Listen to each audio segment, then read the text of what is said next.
Good afternoon, Professor. My name is Sonia Vega. We are the group number 20. For the first assignment of the unit number 1, we chose the option number 2.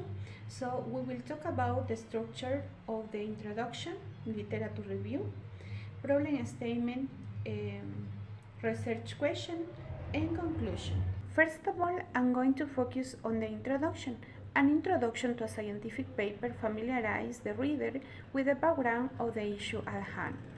It reflects why the issue is topical and its current importance. So I would say that the introduction is an essential part because it introduces the paper's main topic and prepares the reader for the rest of the paper. Thus, after reading the introduction, we realize what the paper is about, what point it's trying to make, and why it matters. In addition, there are three basic parts to an introduction. The first part establishes what the paper is about and why the research topic is of interest. The second part reviews the literature in greater detail, pointing out what is known and what information is missing. The third one states the research objectives and describes the basic approach, and sometimes we also find a result summary at the very end of the introduction. According to John Croswell, we have to consider these five components to write a good introduction. First, we have to establish the problem leading to the study. Second, it's necessary to review the literature about the problem. Third, it's necessary to identify deficiencies in the literature about the problem.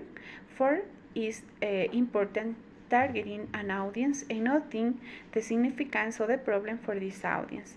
And the last one, we had to identify the purpose of the proposed study. Now let's look at a specific example of an introduction from a published paper. So let's scroll down to the beginning of the introduction. Let's look at this example. This study examines how the use of information technology has become pervasive in most everyone's lives and how hard it is to imagine the daily life without the influence of technological devices. Thus, to begin an introduction, it's important to put our work into a broader perspective and to tell the reader why the paper is of value to them. So the idea is to capture the reader's attention early and make them want to read. In this paragraph, the researcher points out a major gap in knowledge that this study would address, and that is that few studies had examined how the technology has escalated quickly in the educational field during the past 5 years. As students have become expert in the management of some digital tools, as well as how the use of technology has the potential to transform the learning environment. This paragraph states the study objectives and gives a preview of the results and their importance.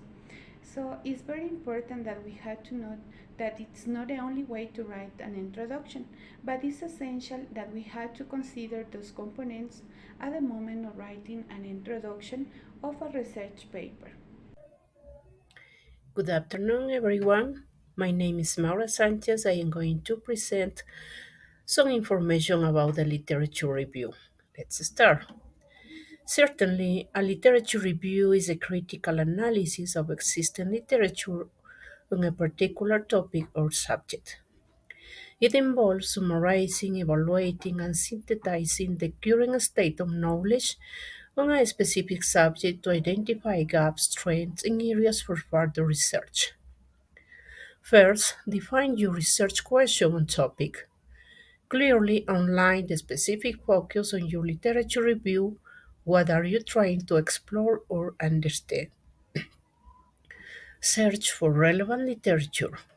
Utilize academic databases, libraries, and online sources to find scholarly articles, books, and other publications related to your topic. Select and evaluate sources. Choose sources that are relevant, authoritative, and recent. Evaluate the credibility of authors, publication venues, and the methodologies used in the studies. Organize and categorize sources. Group the selected literature based on themes, concepts, or methodologies. This will help you identify patterns, trends, and databases in the existing literature. Summarize and synthesize. Write concise summaries of each source, highlighting key findings, methodologies, and important concepts. Compare and contrast different perspectives to identify commonalities and differences. Identify gaps in the literature. Determine areas where the existing literature lacks information or where conflicting evidence exists. This helps you identify the need for further research. Develop a coherent narrative. Organize your literature review in a logical and coherent manner. Provide a clear introduction, main body, and conclusion. Use headings and subheadings to structure your review. Cite sources appropriately. Ensure that you cite all the sources correctly, according to the citation style required by your institution or publication. Stay updated. Keep track of recent developments in your field. Periodically revise and update your literature review to incorporate new research findings. Critical analysis offer your critical insights into the strengths and limitations of the existing literature. Discuss the implication of the findings and how they contribute to your research question. As a summary, clearly state the purpose and scope of the literature review. This helps guide the structure and content. Make sure to articulate what topics, themes, time periods you will be covering and why. Search for relevant literature. Use library databases, search engines to find materials that relate to your research topic question.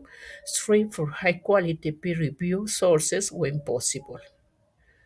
Critically analyze the literature. Don't just summarize sources, analyze, synthesize, and evaluate them. Consider things like the hypothesis, methods, results, limitations, and connection between the different studies.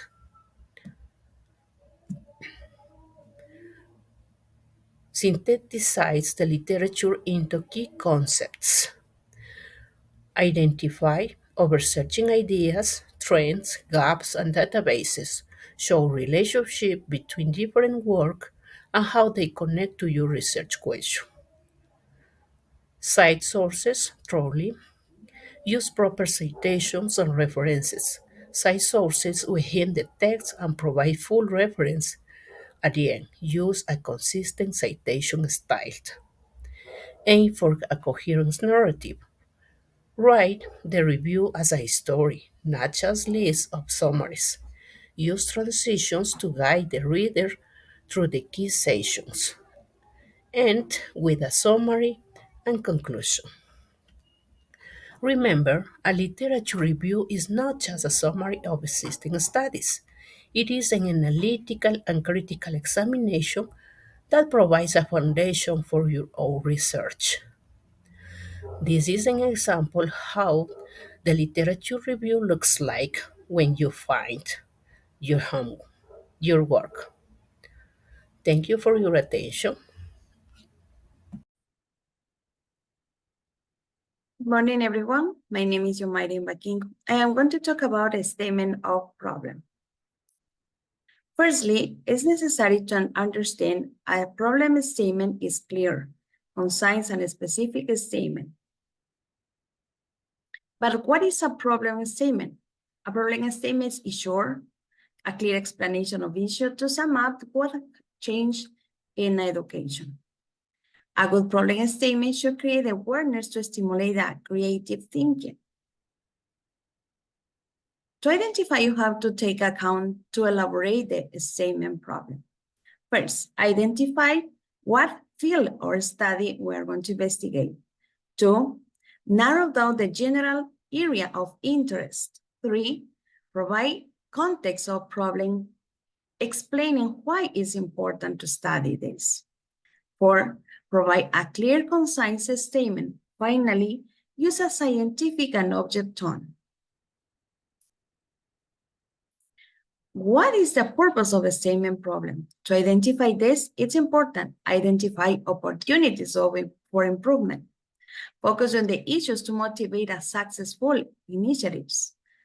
Help to community problems to others you need to involve in find a solution. And also seeks to develop goals to need to accomplish to solve the problem. It's important also the features to reach problem statement. They are clarity, specified, significance, relevance, scope, and theoretical framework. These are writing accessible for experts or no experts. Narrow enough to manage the interest to others. As significant to have to explain why the problem is important. A relevant is the field to study address to solve a problem. And a scope, the same should define the specific population setting in a context of research. And also theoretical framework providing an overview of theoretical concepts and principles. Clear examples that we have is a statement problem have to identify the problem, the purpose, and the possible solution. Here we have 4 components of a problem statement. They could identify with the 4 components. They are who, what do we know about the problem? What don't we know about the problem? Why do we know to know what you don't know? A process of the problem statement is clearly, first is the original problem to focus and question. To many students in Ecuador, they're not reading, this is the problem. The causes of the problem, teachers don't get enough training support our reading programs.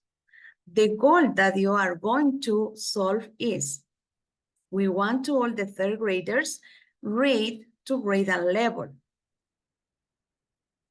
Finally, the problem statements is the identify the problem. Many 3rd grade students in Ecuador don't read at the grade level. Identify the problem.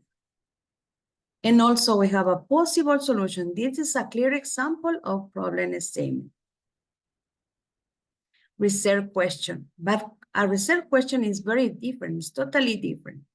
A research question is a question in inquiry that rich attempts is the head of systematic investigation. And also is a design, a methodology, hypothesis that inquire data collection, analysis, and reporting. The characteristic for research question as unlimited of a single problem. Be able to find the answer of data collection. Resolvable with a time limit without a restriction. Provide a comprehensible details. And also should be that relevant and realistic. What are the steps for writing a research question? They are select an interesting topic, a preliminary research on topic, consider their audience, this is important, and also they have supporting ask question. Finally, start with your research. A clear example about research question we have a qualitative or quantitative research question. Example, we have a case study, action research, survey research, and a case study. Thank you for your attention. I hope this information light.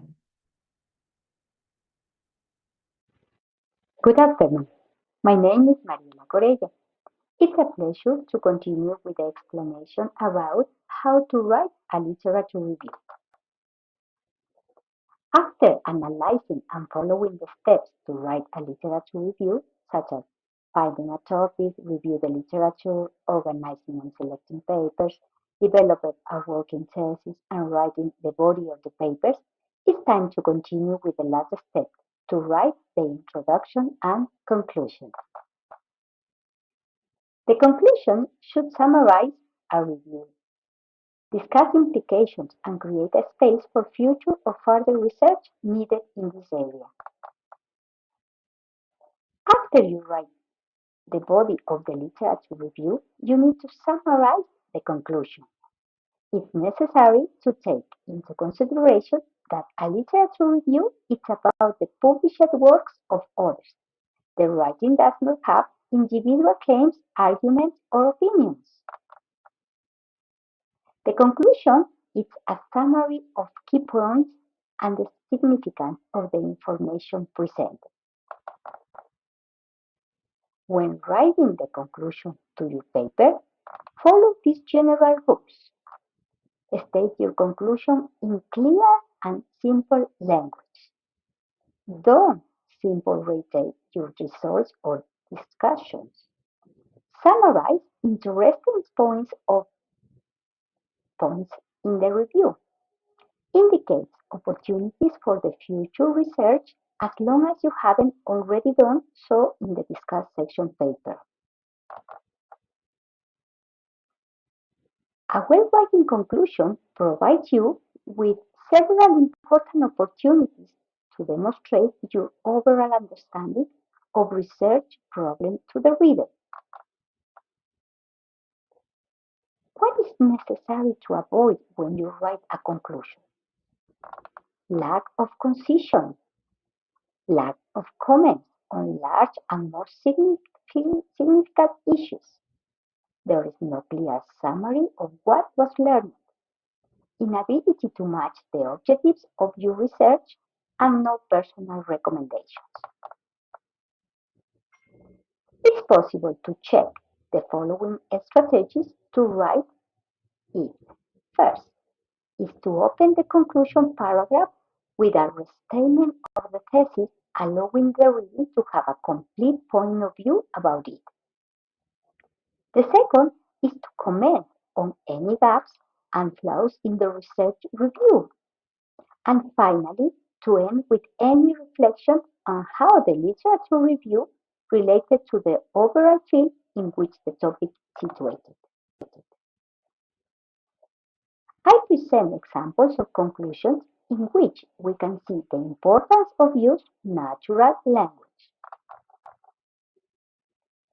It also makes suggestions for future research. With any luck, the materialism in this video has made clear all the key elements required to produce a quality literature review. Thank you. It was useful to create this video and clarify different doubts about the topic.